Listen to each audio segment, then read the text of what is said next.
Hello guys, welcome to another top 5 video, and today we're looking at the top 5 managers in the Championship this season. Let's get into it. And before we get into my top 5, I realised how many good managers there are in the Championship this season, so I've done a little list at the end for those who missed out. Please like and subscribe and watch to the end if you enjoy this sort of content. But at number 5 for me.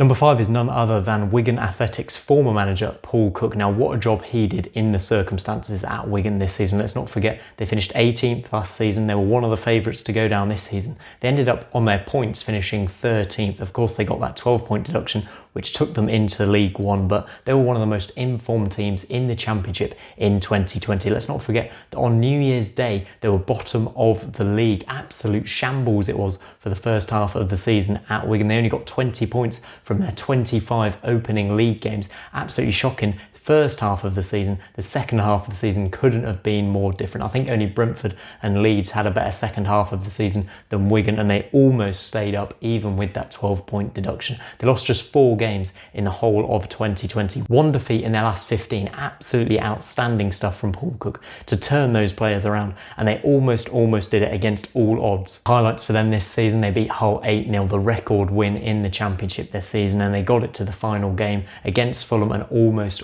stayed up. Of course, the likes of Anthony Robinson, Jamal Lowe, Kiefer Moore, Gerhard looks like he might be going to Leeds as well. So there's a lot of players on their way out of Wigan, and it's a very sad end for Paul Cook at the club when he had such a good season, really, with them finishing 13th. Not his fault at all the players that they went down, and their 2020 was absolutely fantastic. So they've got to pay the administrators and deal with the consequences of that in League One next season. But for Paul Cook, an amazing season, and that's why he made my top 5.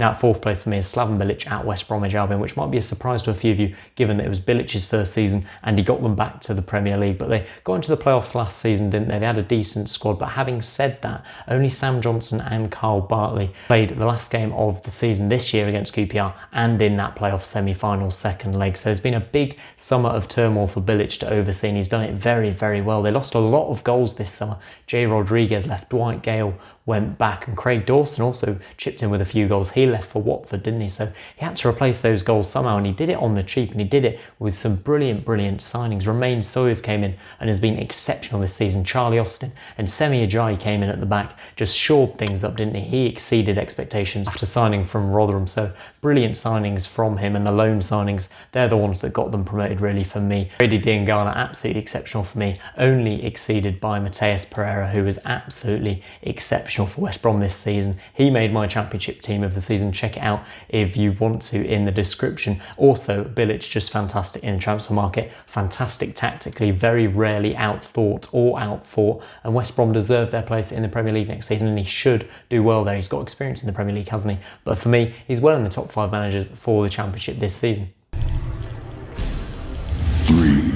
At number 3 for me is Steve Cooper at Swansea. Now, he's done exceptionally well this season, especially given the circumstances he came into. They finished 10th last season under Graham Potter, who then left for Brighton, and many people thought Potter had done exceptionally well at Swansea, and Cooper has managed to exceed him as well, finish in the playoffs. Absolutely amazing. Let's take our minds back to last summer as well. Swansea was selling a lot of players for big prices. Dan James left for Man United for 15 million. Ollie McBurney left for Sheffield United for about 17 million. Jordan Ayew left for Palace, and they lost Borja Baston in January as well. So it's been a summer and a winter of turmoil. He's not had a steady squad, he's not had a steady ship, and yet he managed to get them into the top 6 with some brilliant, shrewd loan signings and free transfers. Ryan Brewster, the big name, of course, coming in from Liverpool and scoring so many goals. Conor Gallagher, he got on loan from Chelsea as well, performed exceptionally, and Jake Bidwell was a great signing as well, on a free from QPR. So he's been very shrewd, Steve Cooper, and he managed to get Swansea into the playoffs when it looked like they'd miss out. That amazing final day,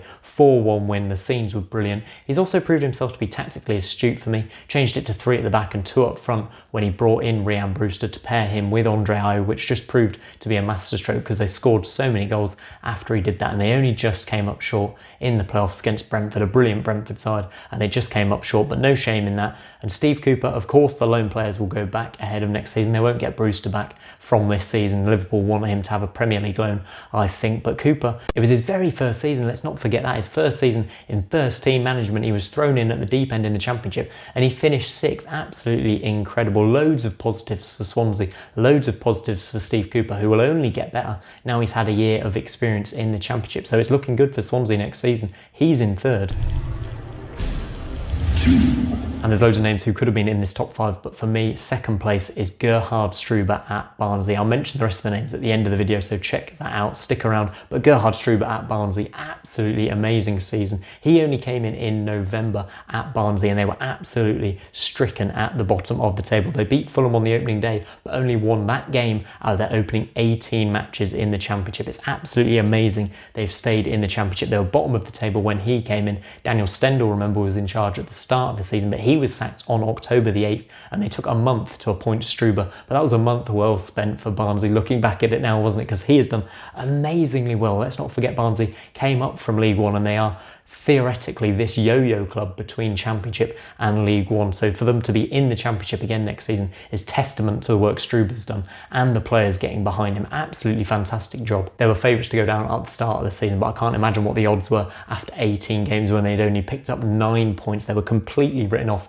and left at the bottom of the table. The likes of Connor Chaplin, Luke Thomas, Clark Adur, let's just mention him because he was the man who got the winning goal against Brentford on the final day in the last minute. Great scenes from the Barnsley bench, but they looked like they were down after failing to beat Wigan in that 0-0 draw, that 10-man Wigan side. The team, the players, the management staff, they all looked gutted after that result with Leeds, Forest and Brentford to play, but somehow they did it. They lost to Leeds but put in a great performance, but that looked like the final nail in the coffin, didn't it? But it wasn't to be. In the 93rd minute against Forest, when they needed the win, it was Patrick Schmidt who came up with that goal to spark scenes of joy and take it to the final day. And then on the final day, we all know what happened. Another 93rd minute winner. Great scenes against Brentford, who missed out on automatic promotion, and they got the job done in one of the best great escapes we have ever seen. And the fact Struber came into such a poor team only in November and managed to turn it around, absolutely exceptional. He has to be in the top 5, and for me, he's 2nd. I'll give a quick shout out to Nathan Jones as well. He would have been in this top 5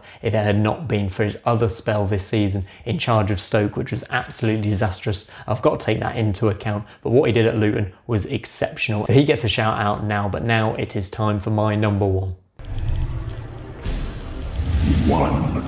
And absolutely no surprises for guessing who this is. Marcelo Bielsa at Leeds is the number 1 manager in the Championship this year. He was LMA Championship Manager of the Year and led Leeds to 93 points and the Championship title. Back to the Premier League, 10 points clear of West Brom. They were by far the best team in the division this season, and it comes after last season they lost that gutting playoff semi-final against Derby in cruel circumstances, to be honest, wasn't it? Very, very harsh, but they have been the standout team in the division. Let's cast our mind back to summer as well, because it wasn't a smooth summer for Leeds United. They lost top scorer Kemar Roof, they lost Pontus Jansson to Brentford, they lost keeper Bailey Peacock-Farrell as well to Burnley, so it wasn't a smooth summer, but as always, Bielsa kept things calm. He knew what he was doing. Ben White came in from Brighton on loan and proved himself to be an upgrade on Pontus Jansson. That was exceptional. Helder Costa came in from Wolves and played a lot of games, which was crucial for his attack as well, keeping it fresh. It was another season of improvement, another season of the players getting used to his playing style, and they all are now playing to their maximum. I mean, the likes of Stuart Dallas,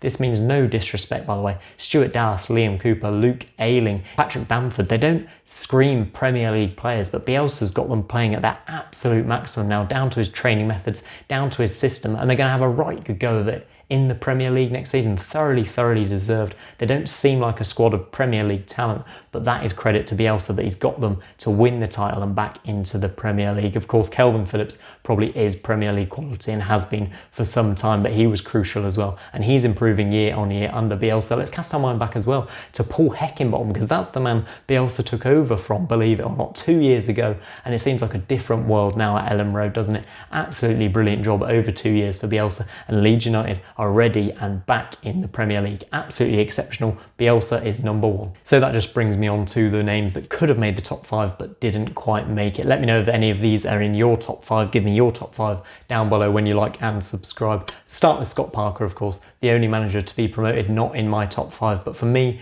it's very harsh to leave him out, but I've had to do it because he had the best squad in the Championship in my opinion. The likes of Mitrovic Mitrovic, the likes of Tom Kearney, packed full of Premier League talent. They had parachute payments and they should have finished in the top 2 for me. Scott Parker did brilliantly well to win the playoffs, did brilliant well in his first season in charge to make it back to the Premier League, but I don't think he makes the top 5. He didn't face any adversity really with that Fulham squad. They had players on big wages, they had a lot of talent, and he just had to guide them to promotion. So amazingly well to win the playoffs in the circumstances they did, in front of no fans against Brentford at Wembley, but he doesn't quite make the top 5 for me. Brentford, of course, another name, Thomas Frank, could have made the top 5, but he didn't win promotion. So for me, he doesn't quite make it in, but he's had an exceptional season, a very exciting squad at Brentford, but not in the top 5 for me.